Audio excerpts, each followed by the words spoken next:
बड़े ध्यान के नासिका के ऊपर अपने ध्यान के प्रकाश को, फोकस को, लाइट को नासिका के ऊपर डालिए। नासिका कैसा है, कितना है, किस तरह का है, और कोई रूप रंग आकार की कल्पना नहीं करेंगे, केवल नासिका को जानना है। बड़े ध्यान के,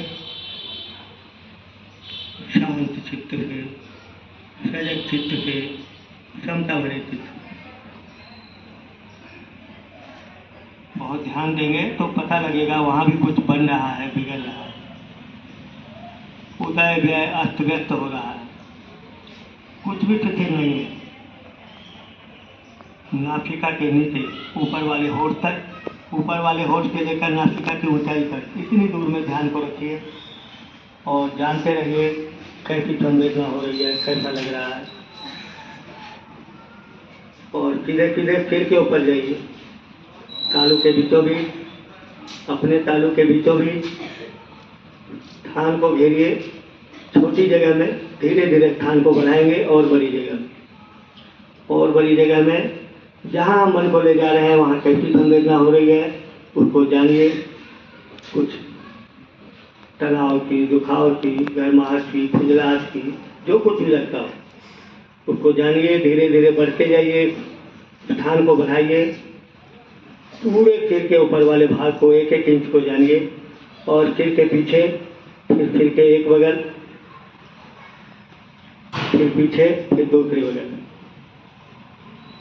बारी बारी से सिर पर ध्यान को ले जाएं सब जगह, और ललाट के ऊपर धीरे धीरे नीचे उतरेंगे और नीचे और नीचे, शांत चित्त से। चेहरे के ऊपर, गालों पर और नीचे गले में, कंधे पर, हृदय पर, एक बांह में ध्यान को डालेंगे। धीरे धीरे नीचे चलेंगे केहनी में, और नीचे कलाई में, हथेली में, उंगलियों में, जो जगह जाता है वहाँ बस मन को प्रवाहित कीजिए। धीरे धीरे ऊपर चलिए केहनी में और बाँह में, कंधे के पीछे चलते हुए दूसरे बाँह में धीरे धीरे जानते रहिए कैसा लग रहा है। मन को प्रवाहित कीजिए केहनी में और नीचे, हथेली में, उंगलियों में, फिर ऊपर चलिए और ऊपर और ऊपर। अब हृदय के ऊपर ध्यान को डालेंगे, इस बगल से इस बगल तक, शांत चित्त से, सजग चित्त से। पेट के ऊपर और नीचे, पेट के नीचे वाले भाग में, और रीढ़ की हड्डी की तरफ जाइए। धीरे धीरे ऊपर चलते जाइए, पूरे पीठ के ऊपर ध्यान डालते हुए कंधे तक, फिर वहाँ से नीचे उतरेंगे क्रम से, और नीचे एक जान में ध्यान, और ऊपर घुटने में, और ऊपर जंघा में, दूसरे जान में चलते जाइए कंधे तक, एड़ी में, पंजे में, फिर ऊपर चलेंगे और ऊपर घुटने में, जान में, नाभि के नीचे ध्यान को एक बिंदु पर रखिए। वहाँ से धीरे धीरे रीढ़ की हड्डी के साथ ऊपर चलिए, हृदय के बीचों बीच एक बिंदु पर ठहरिए। किसी को भी कोई कष्ट न हो। भवतु कप मंगलम, भवतु कप मंगलम, भवतु कप मंगलम। शांति शांति शांति हो। धीरे धीरे अपनी आंखों को खोलेंगे, धीरे धीरे बाहर आएंगे। शांत।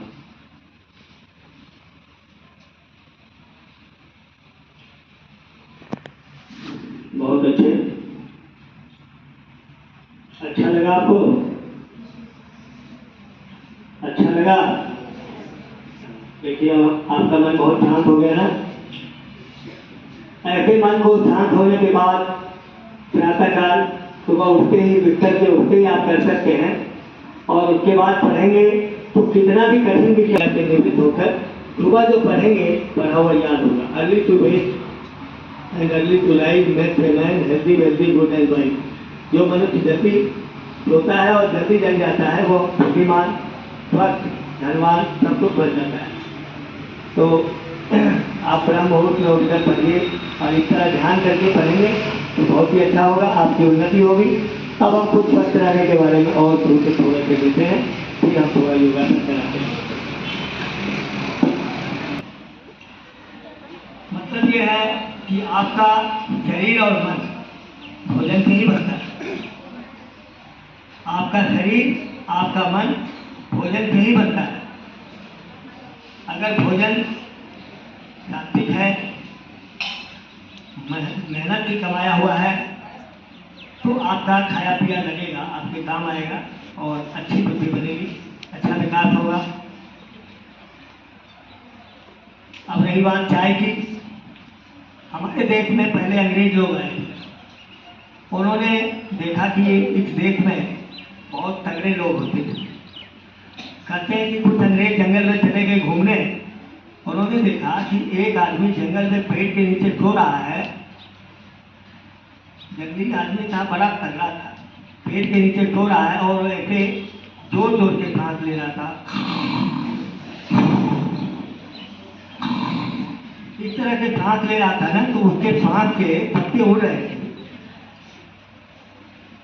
जो पेड़ के पत्ते गिरे हुए थे, डालियां झुकी हुई थी, तो पत्ते हिल रहे थे और नीचे जो पत्ते पड़े थे वो पत्ते उड़ रहे थे। तो अंग्रेजों को बहुत आश्चर्य हुआ कि ऐसा कैसे हो सकता है, इतना तगड़ा आदमी। तो फिर उन्होंने विचार किया कि ये क्या खाते हैं, कैसे रहते हैं, भाषा नहीं समझते थे, फिर भी उन्होंने विचार किया। तो सब कुछ तो उतना आश्चर्यजनक नहीं लगा। यहाँ के वातावरण, जलवायु बहुत अच्छी है। पूरी दुनिया में 6 ऋतुएं कहीं नहीं होती जैसे अपने यहाँ होती है। तो सब बातें तो समझ में आया, लेकिन कहा कि ये लोग चाय के बारे में जानते नहीं और हम लोग चाय पीते हैं, तो अगर इनके ऊपर शासन करना है तो इनको भी चाय पीना सिखाना। उन्होंने कहा ये ठीक रहेगा। तो चाय बनाया, लकड़ी थी वहाँ, लकड़ी जलाकर बर्तन से चाय बनाया और शीशे के गिलास में डाल के पहले पिया और उनको भी दिया। तो उसको अच्छा लगा, नींद भाग गई और 2-4 दिन अंग्रेज के साथ घूमता रहा। चाय पीने की आदत हो गई, घर में लगना तगड़ा था वो आधा हो गया और फिर उसका विवाह हुआ, बच्चे हुए, सब बच्चे कमजोर हो गए, दुर्बल हो गए। तो आपने क्या समझा, अंग्रेज लोगों ने चाय पीना सिखाया। उसके पहले यहाँ के लोग चाय नहीं जानते थे और चाय पीने से हानि हुई कि लाभ? हानि हुई। तो अब आप जान गए कि चाय की हानि होती है, तो आप छोड़ देंगे चाय पीना? चाय पीने से लीवर खराब हो जाते हैं, भूख नहीं लगती, नींद नहीं आती, चिड़चिड़ा हो जाता आदमी। नहीं तो ऐसे उम्र में किसी को चश्मा नहीं लगता था। हमारे देश में ऋषि मुनि बहुत हुए ज्ञानी, कोई चश्मा नहीं लगाता था और अब के बच्चे चश्मा लगाते हैं। तो ये सब चाय की कृपा है। चाय और क्या क्या आ गए आजकल, तो और ज़्यादा चाउमीन और पता नहीं नूडल्स। एक राजीव दीक्षित जी ने व्याख्यान में कहा कि सबसे गंदा अगर कोई भोजन है तो नूडल्स है ना, मैगी वगैरह ये खाते हैं। तरा हुआ मैदा होता है, उसमें सुअर के मांस का पानी डाला हुआ होता है और उसको खाते हैं, बड़े चाव से खाते हैं। और भी किसी ने कहा कि जो इंजेक्शन गाय को, भैंस को लगाते हैं ना, और आजकल वो लौकी को, कद्दू को लगा देते हैं, तो आज जो इतना बड़ा कद्दू है, कल को वो इतना बड़ा होता है इंजेक्शन लगाने। तो वही इंजेक्शन का जो है दवाई, वो इसमें चाउमीन आटे में डाल देते हैं। तो जो बच्चे अभी छोटे हैं वो 2-4 साल में बड़े दिखते हैं और जल्दी बूढ़े हो जाते हैं, जवान नहीं होते, बच्चा के सीधे बूढ़ा हो जाते हैं। तो अब सोचो कि ये सब चीजें खाएंगे, चाय पिएंगे तो क्या होगा? हम तो नहीं पीते, तो आप छोड़ देंगे चाय पीना? छोड़ देंगे या नहीं? पक्का? अगर आप में सब छोड़ देंगे चाय पीना तो हम समझेंगे कि हमारा आना सार्थक हुआ और हमने कुछ लोगों को तो लाभ दिया। तो बताओ कितने लोग चाय छोड़ेंगे? हाथ उठाओ। कितने लोग चाय पीना छोड़ देंगे? आपने प्रण किया है, उसका पालन करना। चलिए हाथ नीचे, बहुत अच्छा। ऐसे ही बहुत सारी चीजें हैं, टॉफी, बिस्कुट, ये तली बड़ी चीजें जितनी हैं, ये हम भी आपके जैसे बच्चे थे, आपको भी पता नहीं था। चाय को हम बहुत कम पिए और टॉफी बिस्कुट बहुत खाते थे। तो अब पता लगता है, अगर उस समय ज्ञान होता तो हम भी अभी ठीक रहते, दांत भी ठीक रहता। तो आप चाहते हैं कि दांत 100 वर्ष तक रहे, मजबूत रहे, तो चाय, टॉफी, बिस्कुट, ये चीनी वाली मिठाई ये सब हानिकारक। पहले हमारे देश में गुड़ खाते, गन्ना खाते, आपके गन्ने बहुत होते हैं, तो गन्ना खाओ दाल खराब नहीं होगा, लेकिन उसी गन्ने की चीनी बनती है, वो दाल के लिए हानिकारक है। ऐसे टॉफी बिस्कुट भी। और एक चीज है मांस, मछली, अंडे, ये सब भी नहीं खाना चाहिए। आप अच्छे स्कूल में पढ़ते हैं, सरस्वती विद्या मंदिर, हमको तो बचपन में हम छोटे थे तो एक हमारे गुरु जी ने बताया था कि मांस, मछली, अंडा खाना चाहिए या नहीं। हमारे घर में मछली बनी, हमारा नाम विनोद है, विनोद बनता है, तो उनकी कोशिश था कि आज विनोद ने मछली खाया। उन्होंने कहा अच्छा तुम मछली खाते हो, मछली क्या खाती है, गंदी चीज खाती है, जो नाक से झिनक के फेंकते हैं ना, उसको मछली खा जाती है, उसी को मुर्गा भी खा जाता है, और उसको हम खाएंगे तो दिमाग ठीक रहेगा, पढ़ने में मन लगेगा, इसीलिए बच्चे कैंसर हो जाते हैं, इसीलिए पढ़ने में मन नहीं लगता, और ये हानिकारक है, रोगकारक भी होते हैं, इम्यूनिटी हो जाती है। देखो लिखा है बच्चों में भी अंडों के कैंसर, बहुत सारे अच्छे विज्ञान खत्म हो गए, अंडों के हार्ट अटैक, अंडों के कैंसर, सारे रोग हो गए। राजनीतिक से पुस्तक लिखी है मांसाहार के हमले। वो कहते हैं कि अगर दुनिया के लोग शाकाहारी हो जाएं तो दुनिया में गर्मी कम हो जाएगी, बर्फ कम पिघलेंगे और खतरा नहीं रहेगा, सुनामी नहीं आएगा। और अगर ऐसा ही रहा, 2 आदमी जितना मांस खाता है उतने खर्च में 5 आदमी का पेट भर सकता है। तो मांस खाने से खर्च भी बहुत होता है। इस तरह से मांस, मछली, अंडे, मांस शेर का भोजन है, कुत्ते का भोजन है, ये मनुष्य का भोजन नहीं है। मांसाहारी जानवर अलग ढंग के पानी पीते हैं, उनके नाखून अलग होते हैं, दांत अलग होते हैं, उनकी आंखों की बनावट अलग होती है। मनुष्य मांसाहारी नहीं है, वो शाकाहारी है, उसको शाकाहारी ही होना चाहिए। और तब देखिए आप वेदों में जो आता है जीवे वचन, हम 100 वर्ष तक 100 साल ऋतुओं तक जिए, तो अपनी संस्कृति को आप पहचानेंगे, वेदों को पढ़ेंगे, सत्यार प्रकाश बनेंगे, तो आप महान बनेंगे, अच्छे बनेंगे। अब कुछ एक दो रोग के बारे में बताता हूँ। आप बीमार होते हैं कभी, बुखार आता है, आपको नहीं आता बुखार? आता है, कभी कभी आता है। हाँ। बुखार क्यों आता है जानते हो? बच्चों को ज्यादा आते हैं बुखार। सुने, बच्चों को बुखार ज्यादा क्यों आता है? इसलिए कि बच्चों में रोगों से लड़ने की ताकत भी ज्यादा होती है। जब हम बुखार को दवाई से रोकते हैं तो बुखार तो बिगड़ जाता है, और उसके बाद ऐसे हो जाते हैं तो दवाई से ठीक नहीं होती। अगर चलते हुए बुखार में दवाई खा लेंगे ना तो कई बार पोलियो हो जाता है, लकवा हो जाता है। पहले लोग चलते हुए बुखार में दवाई नहीं देते। अब जो है ज्यादा विज्ञान ने उन्नति से अब कहते हैं कि खूब खाना भी खाओ और इंजेक्शन भी लो, तो ऐसा करने से बुखार बिगड़ जाता है। याद रखिए, जब भी कभी आपको बुखार हो तो आप खाना मत खाओ, भूख भी नहीं लगती। आप जानवर को देखिए, कुत्ता बिल्ली आपके घर में होता है, उनको थोड़ा भी कुछ हो जाए तकलीफ ना, चोट लग जाए, तो वो खाना नहीं खाते, आराम करते हैं और ठीक हो जाते हैं, थोड़ा पानी पीते हैं, आराम करके ठीक हो जाते हैं, बिना किसी दवाई के ठीक हो जाते हैं। कुत्ते को खांसी होती है ना, तो घास खाता है, उसके कर देता ठीक हो जाता है। तो इससे क्या पता लगा, हम सबके शरीर में स्वयं ही रोगों से लड़ने की शक्ति है, और दवाई खाने से वो शक्ति कम काम करती है, रुक जाती है, इसीलिए बुखार बिगड़ जाता है। अगर बुखार हो गया और आप नींबू पानी, गर्म पानी में नींबू का रस डाल के पीजिए, आराम कीजिए, 2 दिन में ठीक हो जाएगा। अगर बुखार ज्यादा तेज है तो भी 1-2 दिन उसको छेड़िए मत, पेट के ऊपर गीला कपड़ा रखिए, ऐसे तौलिया को ठंडे पानी भिगो के निचोड़ के गीला रखिए, या गीली मिट्टी रखिए और ढक दीजिए। ऐसा कपड़ा रखिए, यहाँ पर कपड़ा रखिए, पेट पर मिट्टी रख दीजिए और ढक दीजिए। ऐसा करने से 2-3 दिन के बुखार कम हो जाएगा, पेट में जो फालतू गर्मी है वो मिट्टी में आ जाएगा। जानवर देखो, जितने जानवर हो गीली जगह जमीन में बैठते हैं, पेट के बल बैठते हैं। आदमी केवल पीठ के बल सोता, जानवर सारे पेट के बल। आप करवट सोएंगे तो आप मजबूत होंगे, पीठ के बल नहीं सोना चाहिए। लड़कों को बाई करवट, लड़कियों को दाई करवट सोना चाहिए। हम लोग मेघड़ा बनवाते हैं बिल्कुल, उसकी गांठ पीछे होती है, तो बाई करवट सोना चाहिए लड़कों को, उसके गंदे स्वप्न नहीं आएंगे और आप मजबूत हो जाएंगे। तो पेट पर गीली मिट्टी रखिए। और अगर जुकाम हो जाए तो भी पेट पर गीली मिट्टी रख सकते हैं, या ठंडे पानी में नींबू का रस डाल के पीजिए। तो जुकाम आपको 1 दिन 2 दिन तो निकलेगा, तीसरे दिन ही कम हो जाएगा और पेट का दर्द ठीक हो जाएगा, पेट का भारीपन ठीक हो जाएगा। एक उपाय और कर सकते हैं, पालक का पत्ता, मूली का बथुआ, ये सब 2-3 तरह के पत्ते लीजिए, डेगची में रख के पहले सब्जी को धो लीजिए, काट करके डेगची में डालेंगे, उसमें 1 किलो पानी डाल के उबाल लीजिए। थोड़ा सा पक जाए तो कपड़े के ऊपर रखकर उसको निचोड़ दीजिए, छान दीजिए, जो हरा हरा पानी निकलेगा गरम गरम पी जाइए।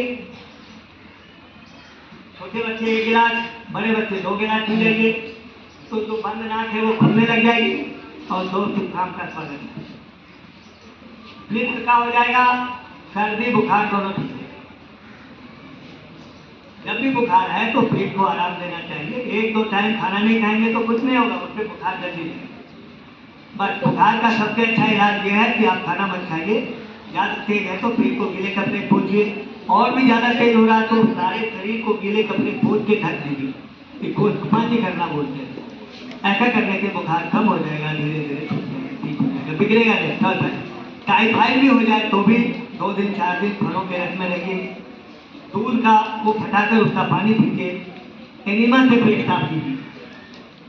अगर पेट साफ नहीं होता तो ऐसा एक डब्बा रखते हैं और इसमें गर्म पानी भरते हैं, दवाई खाकर पेट साफ नहीं करना।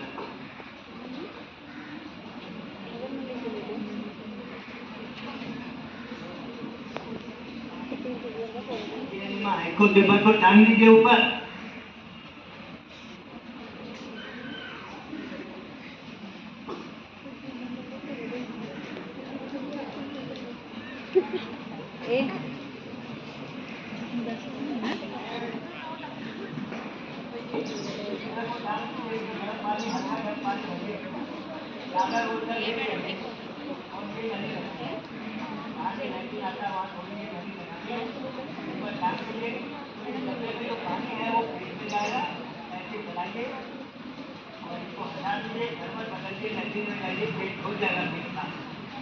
और बुखार आधा ठीक हो जाएगा। बंद ना खोलिए, तो दवाई खाने से ये हजारों गुना अच्छा है, लेकिन मुंह में पानी लेते हैं, खुला कर देते हैं, ऐसे पेट में पानी जाता है, निकल जाता है, पेट साफ हो जाता है। हम तो पहले यहीं गुरुकुल में रहते थे, अब हम उस पर काफी रहते हैं, पर वो जो आचार्य जी हैं वहाँ के, वो भी जानते हैं, आपको सुझाव दे सकते हैं, उनके पास आप जाकर सुझाव लीजिए। सिर दर्द हो गया, बुखार हो गया, सर्दी खांसी हो गया तो क्या करें। तो ये सरल उपाय है, मिट्टी के पानी से सब लोग ठीक हो जाते हैं। बुखार सर्दी खांसी ये तो ठीक हो ही जाएगा, ज़्यादा हो गया दवाई के रोगों को दवा देते हैं, तब बड़े रोग हो जाते हैं, डायबिटीज हो जाता है। आजकल देखो ये पेट पर मिट्टी रखा हुआ है ना, ऐसे लेके ये पेट पर मिट्टी रख लीजिए, आधा घंटा बाद मिट्टी को हटा दीजिए, पेट को पोंछ लीजिए, एनिमा से पेट साफ कीजिए। अगर पेट में दर्द है तो उसका उपाय बता के देखो, ये पूरे शरीर में मिट्टी लगाया हो, इससे खाद खुजली ठीक हो जाए। ये आजकल नया चिकित्सा, वैसे तो मिट्टी पानी के शरीर बना हुआ कोई नया नहीं है, लेकिन विदेशों में इसके ऊपर रिसर्च बहुत हो है। दवाई खा खा के हम ठीक नहीं होते और इसके पानी के मिट्टी से हम जल्दी भी जल्दी ठीक हो जाते, क्योंकि इन्हीं से शरीर बना हुआ है। ये पानी बैठा हुआ है, ऐसे पानी में बैठा देते हैं, पैर बाहर आता है, सिर बाहर आता है, और पेट में जो गर्मी अधिक होती है वो कम हो जाती है।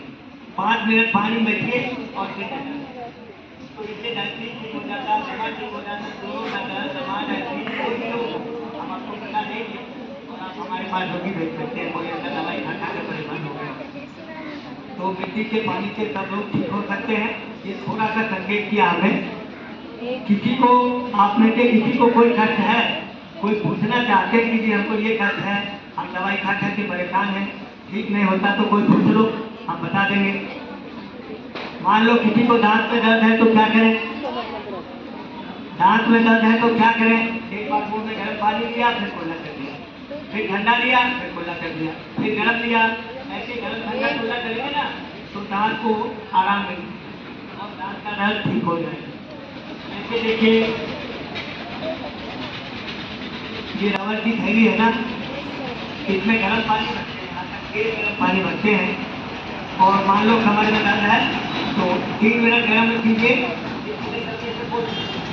फिर 3 मिनट कीजिए, ऐसे 5-6 बार करते हैं तो कमर का दर्द ठीक हो जाता है, पेट का दर्द भी ठीक हो जाता है। और यहाँ पर पानी तैयार करके हमारे से घुटने में दर्द है तो 2 बाल्टियों में पानी रखिए, उसके पर गर्म पानी डालेंगे, ठंडा डालेंगे, गर्म डालेंगे, ठंडा करेंगे, फिर गीला कपड़ा रख के बांध दीजिए, ऊपर से ऊनी का कपड़ा रख के बांध दीजिए। ऐसा करने से घुटने नरम होने लगेंगे, हो जाएगा। जिनको भी घुटने का दर्द है उनको मांस मछली प्याज ये सब छोड़ना है।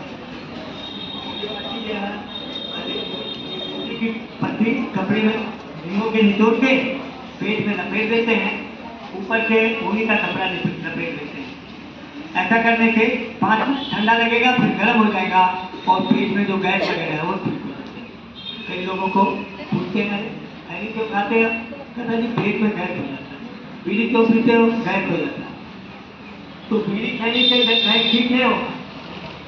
2 कारण है, एक तो जल्दी जल्दी भोजन करते हैं, दूसरा कारण है कि टेंशन में रहते हैं। इन 2 कारणों से गैस बन जाते हैं, उनको ठीक कीजिए और फिर ये पत्ती लपेट करके पेट में रात को सो जाइए, ऊपर से ऊनी के कपड़े से ढक दीजिए, घुटने में भी ठंडी पत्ती लपेट के ऊपर से गर्म पत्ती लपेट देंगे, ऐसा वाला चौंगा का टुकड़ा, तो आपका घुटना वहाँ से पसीना आ जाएगा और घुटने का दर्द ठीक है। एक ही दिन में नहीं होगा, कई दिन का दर्द, 10 दिन 12 दिन, तो घुटने का दर्द ठीक होना, पेट बड़ा हो गया, हम तो आधा किलो रोज वजन कम कर देते हैं। इस तरह के मिट्टी पानी से हर रोग ठीक किए जा सकते हैं। ये नई चिकित्सा है, नई चिकित्सा कहो या पुरानी कहो, लेकिन इससे बहुत लाभ होता है। ये तो हमने थोड़ा सा बताया आपको रोगों के बारे में। किसी को कुछ पूछना है, किसी रोग के बारे में नहीं पूछना है, अब हम थोड़ा सा 2-4 आसन आपको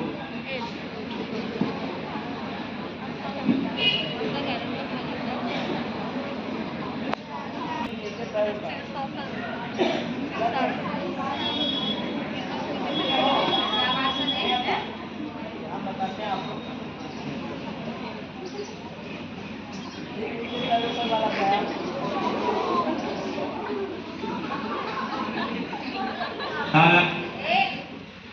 आपके दादाजी की उम्र के हैं तो आप देख लो।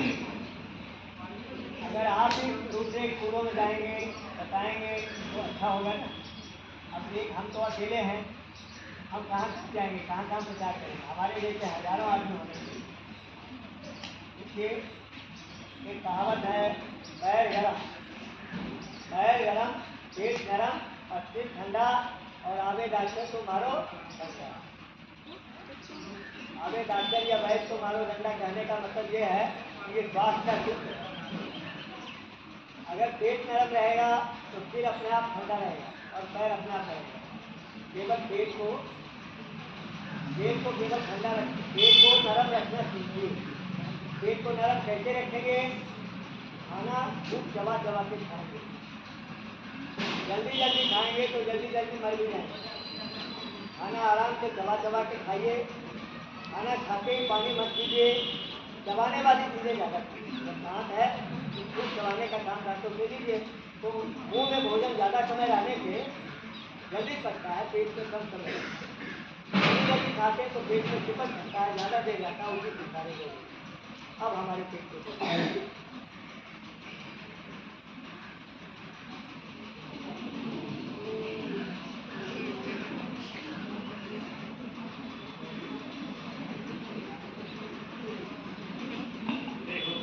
बाबा रामदेव को आपने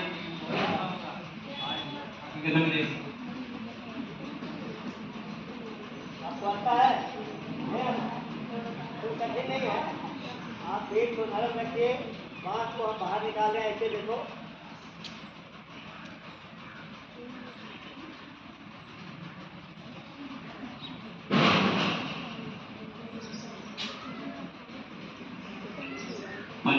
करो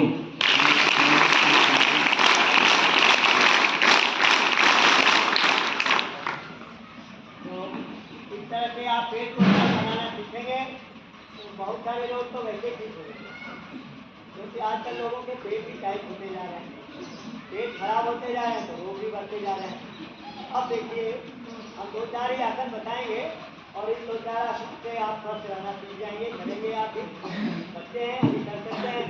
तो शीर्षासन ऐसा व्यायाम है जिससे बुद्धि तेज होती है, पढ़ावा याद होता है, पेट का गैस ठीक हो जाता है, सब लोगों में फायदा करता है। तो उसमें साथी ऐसा हो पता नहीं 2-4 साल में कभी तो नहीं मिलेगा। ऐसे रखेंगे हाथ को, ऐसे अगर पैर आपका दूर है तो थोड़ा पास में लाएंगे, इसको मजबूत रखेंगे। हाथ को एक सिर हुआ, गर्दन हुआ और ये हाथ धीरे धीरे ऐसे उठाना है।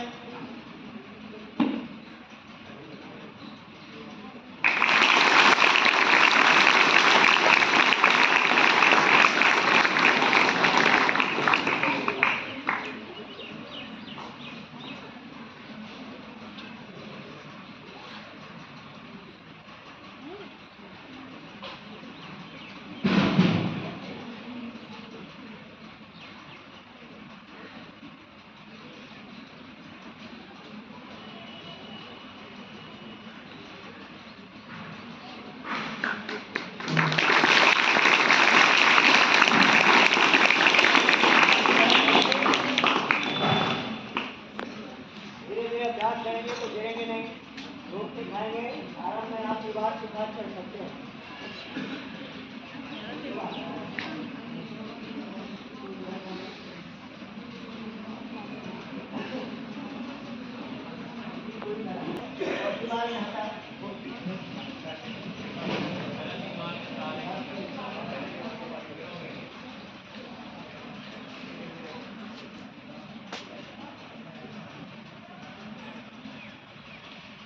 आ जाएगा आपको, कर लेंगे। चलो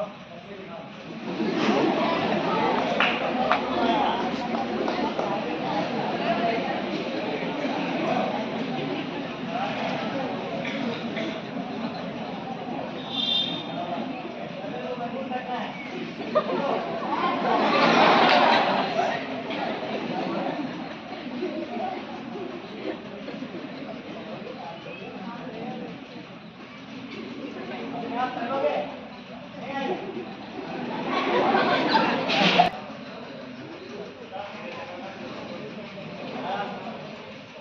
देखो ये करेगा धीरे धीरे। ठीक है, शाबाश, बहुत अच्छे, कर लेगा।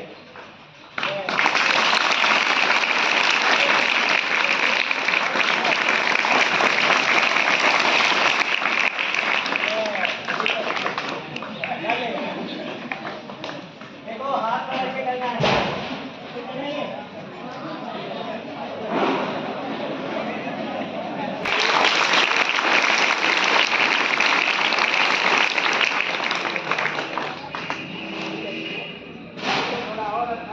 बहुत सुंदर। तो इस तरह करके इससे पाचन शक्ति ठीक होती है।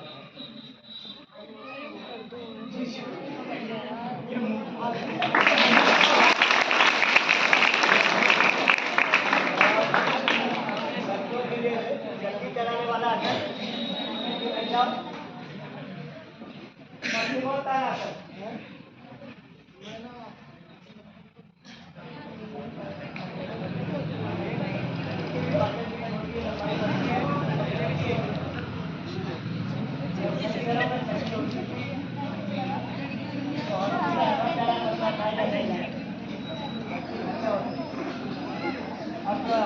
जाना पड़ता है,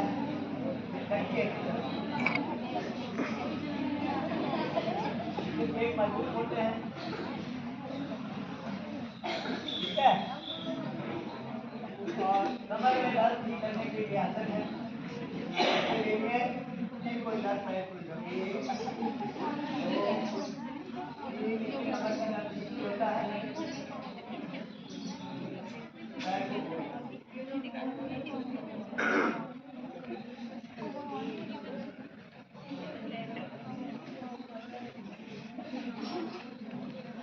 और पद्मासन करेंगे।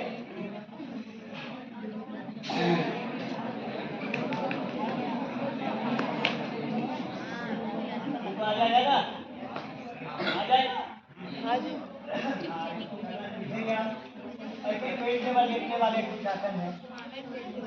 आसन है भोजन का आसन। ये देखिए हाथ में हाथ,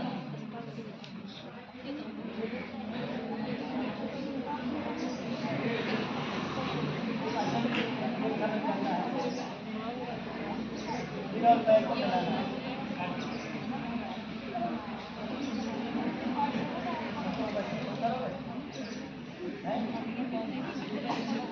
नहीं करना चाहते? चलिए अब हम समाप्त कर रहे हैं। पद्मासन, वज्र पद्मासन ये सब तो आता होगा।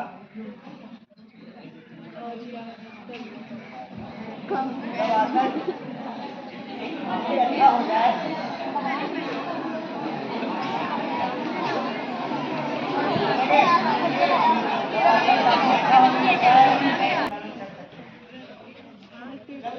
बनाओ ना।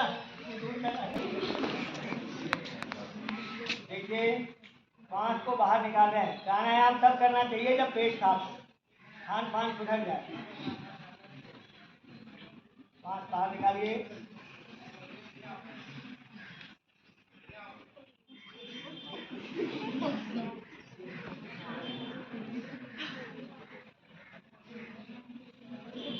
एक आसन है जो भोजन के बाद आप कर सकते हैं। ऐसे बैठना है, इसको भोजन के बाद करने से भोजन जल्दी पच जाता है और आगे घुटने वाला और बहुत सारे आसन हैं, अभी हम ज़्यादा नहीं उठाएंगे। ऐसे लेके घुटने वाले आसन, इसको उठाना, एक है उत्तरासन, ऐसे बैठे कमर आगे गर्दन पीछे, कमर वैसे ही बैठना। चलिए अब हम समाप्त कर रहे हैं। किसी को कुछ पूछना है? कुछ नहीं पूछना है। हाथ ऐसे करेंगे, अवस्थी करो। क्या करना है? हंसना, खुश भी रहना है, हंसना भी है। तो ऐसे करेंगे हमारे साथ, ऐसे कीजिए। चलो आगे आगे करेंगे।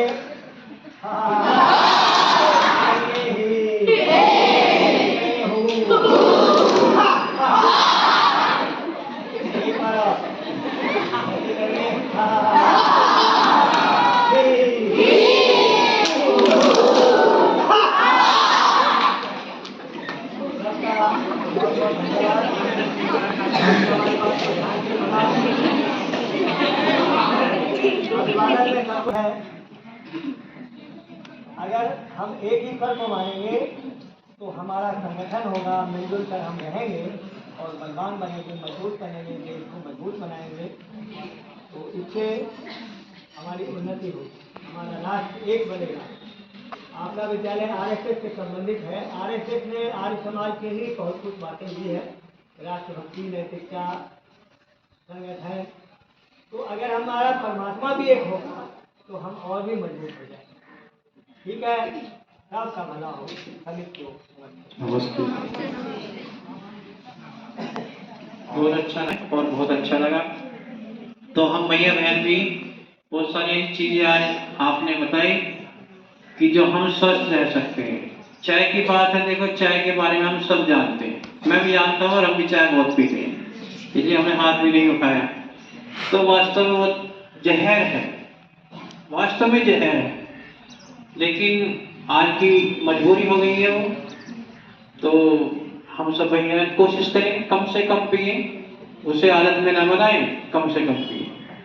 तो हम अपने कक्षा में जाएंगे, गुरुजी भी आ गए हैं, तो कक्षा 10 के भैया बहन एक साथ ही बैठ जाएंगे। तो गुरुजी हिंदी और संस्कृत में कुछ आपको फिर बताएंगे, तो सब भैया बहनों को लाभ मिलेगा।